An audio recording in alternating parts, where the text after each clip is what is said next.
मैं मोर सिंह मीणा कमला Modi girls college में आपका हार्दिक स्वागत करता हूँ। अब आज हम वैदिक सभ्यता पढ़ रहे थे। उसमें वैदिक सभ्यता में ऋग्वैदिक काल जो 1500 से 1000 BC का है, उसका भौगोलिक स्थिति, राजनीतिक स्थिति और सामाजिक स्थिति के बारे में अध्ययन कर चुके। आज हम ऋग्वैदिक काल की आर्थिक व्यवस्था और धार्मिक व्यवस्था का अध्ययन करेंगे। ऋग्वैदिक काल की आर्थिक व्यवस्था की बात करें तो आर्थिक व्यवस्था से मतलब क्या है? अर्थ मतलब धन, अर्थ मतलब कार्य, यानी ऋग्वैदिक लोगों के जो लोग थे वो क्या कार्य करते थे, उनके जीविकोपार्जन के क्या साधन थे, वो उनका मुख्य व्यवसाय, मुख्य कार्य क्या था, कृषि था या पशुपालन था? तो उनका मुख्य व्यवसाय पशुपालन था, दूसरा व्यवसाय कृषि था।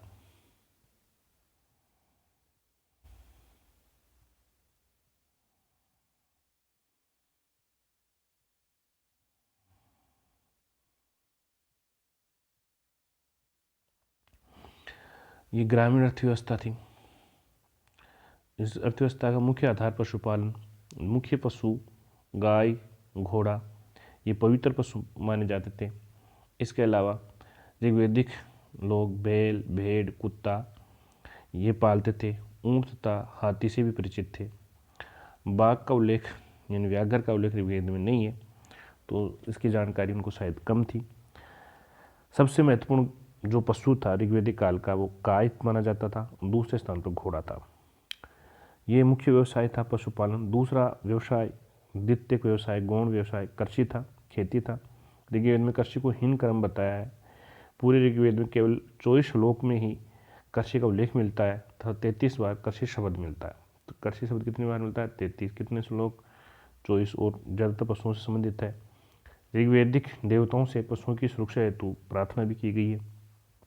कृषि में लकड़ी के हल, फोल जैसे उपकरणों का प्रयोग किया गया था। कृत्रिम सिंचाई का भी उल्लेख मिलता है। कृषि से संबंधित कई शब्द मिलते हैं। अवल, कुआं, कुल्ला, नहर, ये सिंचाई से संबंधित है। कुएं के लिए अवल शब्द आया है, नहर के लिए कुल्ला। इसी तरह से बादल के लिए पर्जन्य। कृषि उत्पादन सीमित था। कृषि निर्वाह अर्थव्यवस्था थी। सीता हल की रेखा कहलाता था। जो तवा खेत को उर्वर कहते थे। हल की रेखा को सीता कहते थे। जौ को यव कहते थे, जो एक मात्र फसल थी। अनाज को धान्य कहते थे। हलवाला को किवास कहते थे। खाद को करिशु कहते थे। खाद को करिशु। ऋग्वेद काल में गेहूं तथा चावल नहीं थे। ऋग्वेद में आर्यों का उल्लेख 33 बार हुआ है। पुष्ण देवता मुख्य देवता था, जैसे सड़क निर्माण, चारागाह तथा पशुपालन से संबंधित देवता माना जाता था। ये ऋग्वैदिक कालीन आर्थिक स्थिति थी। और अब ऋग्वैदिक कालीन धार्मिक स्थिति की जानकारी प्राप्त करें तो ऋग्वैदिक काल धार्मिक स्थिति बड़ी महत्वपूर्ण थी। मुख्य जो देवता थे ऋग्वेद काल में वो प्रकृति पूजक थे। प्रकृति को देवता मानकर चमत्कार, दिव्य तिथि देवता, चमत्कार को देवता मानकर पूजना आरंभ कर दिया था। मुख्य रूप से देवताओं में सबसे मुख्य देवता इंद्र और अग्नि थे। इंद्र की स्तुति में 250 सूक्त लिखे हैं, 2500 श्लोक, और अग्नि की स्तुति में 200 सूक्त हैं, 2000 श्लोक हैं। ठीक है।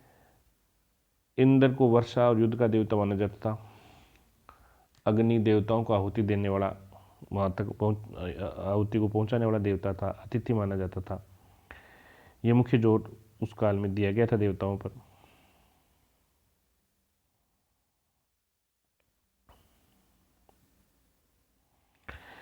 इसके अलावा पृथ्वी था, जो वो भी मुख्य देवता था। पृथ्वी के अलावा सरस्वती थी, सूर्य, चंद्रमा था। पर पहला जो देवता था वो धोष था, जो पृथ्वी का पति, देवताओं का पिता माना जाता था। इंद्र और ये उसी की संतान मानी जाती थी। तो इस प्रकार से हम देखते हैं जो ऋग्वैदिक धर्म था वो साधारण धर्म था, कर्म पर आधारित धर्म था। इसका मुख्य आधार ये था, जैसा करोगे वैसा फल पाओगे। कन्या के विदाई के समय दिया जाने वाला दान वहुतु कहलाता था। वहुतु कर्मकांड रहित था, देवताओं का मानवीकरण किया गया था, प्रकृति का देवीकरण किया गया था। यहाँ प्रवृत्ति मार्गी धर्म था। ये धर्म में पुरुष देवताओं की प्रधानता थी। यज्ञ का प्रचलन सीमित था। कर्मकांड और बलि का प्रचलन एक के बराबर था। ऋग्वेद आर्यों की सोच उपयोगितावादी थी। इस काल की मुख्य उपासना पद्धति प्रार्थना थी। प्रार्थना दो प्रकार से की जाती थी, व्यक्तिगत और सामूहिक। प्रार्थना दुखों का निवारण करने के लिए की जाती थी। इस प्रकार हम कह सकते हैं ऋग्वैदिक आर्य भौतिकवादी थे। मोक्ष की संकल्पना का विकास नहीं हुआ था। मृत्यु के बाद दुश्मनों के लिए सोची जाती थी। संसार प्रवृत्त थे, इसी जीवन को अच्छा मानते थे। प्रार्थना में भौतिक सुविधाओं की मांग करते थे। देवियों की तुलना में देवताओं को उच्च स्थान था। वैदिक काल में कुछ देवताओं की तुलना पशु रूप में होती थी, जैसे अहिर, बुधन्य, अज, एकपाद, इंद्र, वृषभ, इंद्र की वृषभ से, सूर्य, देगवान घोड़ा, इंद्र की कुतिया, सरामा, जो आर्य की गायों को खोजने का कार्य करती थी।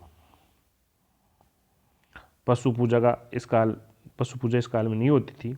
धोष सबसे प्राचीन देवता था। दोष देवता की पत्नी पृथ्वी थी। इंद्र, अग्नि, वरुण सर्वोच्च देवता थे। सोम देवता ऋग्वेद में 114 सूक्त समर्पित है। वनस्पति का देवता कहा गया है। मित्र वरुण से संबंधित देवता है। मित्र को प्रतिज्ञा का देवता माना गया है। अश्वनी नासत्य भी कहते हैं इसे चिकित्सा का देवता माना गया है। वेद कहा गया है, वेद्य कहा गया है इन्हें देवताओं का।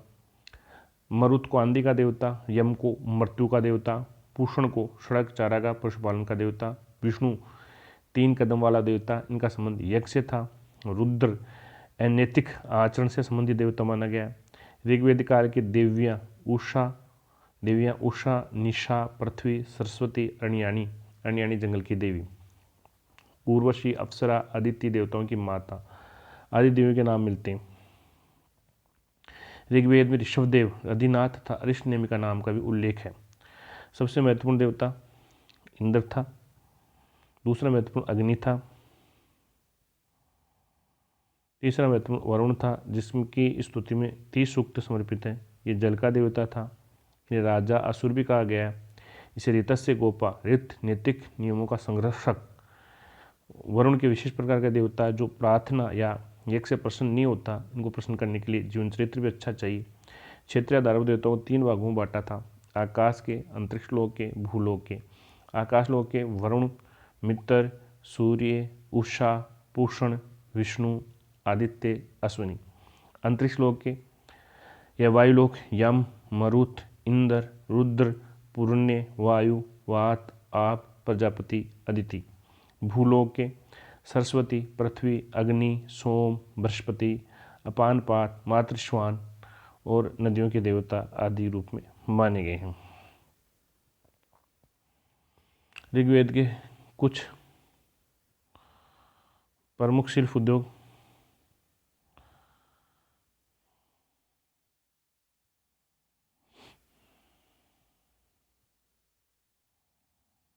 ये बात कर लें तो जो शिल्प उद्योग था ऋग्वेद काल में कपास का उत्पादन नहीं होता था, फिर भी महिलाएं कपड़े बुनने का कार्य करती थी। कपड़े बुनने वाली महिलाएं सीरी कहलाती थी।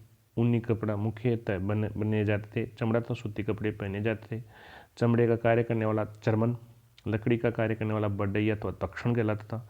नाई का कार्य करने वाला वाप्त, बुनाई का कार्य करने वाला तंतुवाम या जुला।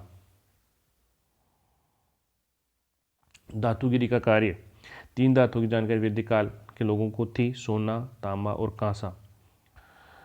अयश, तांबा, कांसे की वस्तुओं के लिए अयश काम में लेते थे। सोना निशक नामक सोने का आभूषण था। ऋग्वेद में जाति व्यवस्था नहीं थी।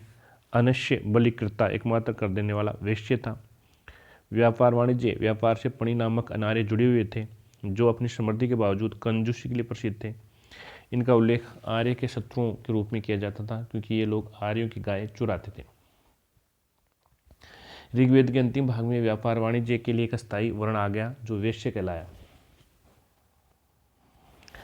ऋग्वेद में वस्तु विनिमय प्रणाली प्रचलित थी।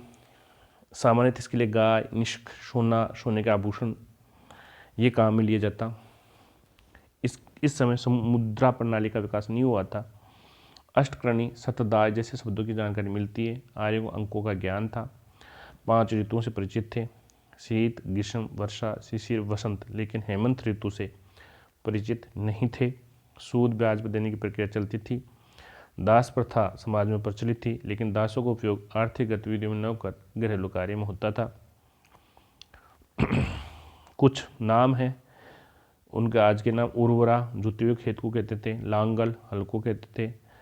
वृक्ष बैल को कहते थे। परिष्कृत गोबर की खाद, शीता हल से बनी नालियाँ, अवृत कूप, किवास हलवा, ऊर्ध्वर अनाज मापने वाला पात्र, प्रजन्य बादल, कृतिवासा जन्म धारण करने वाला।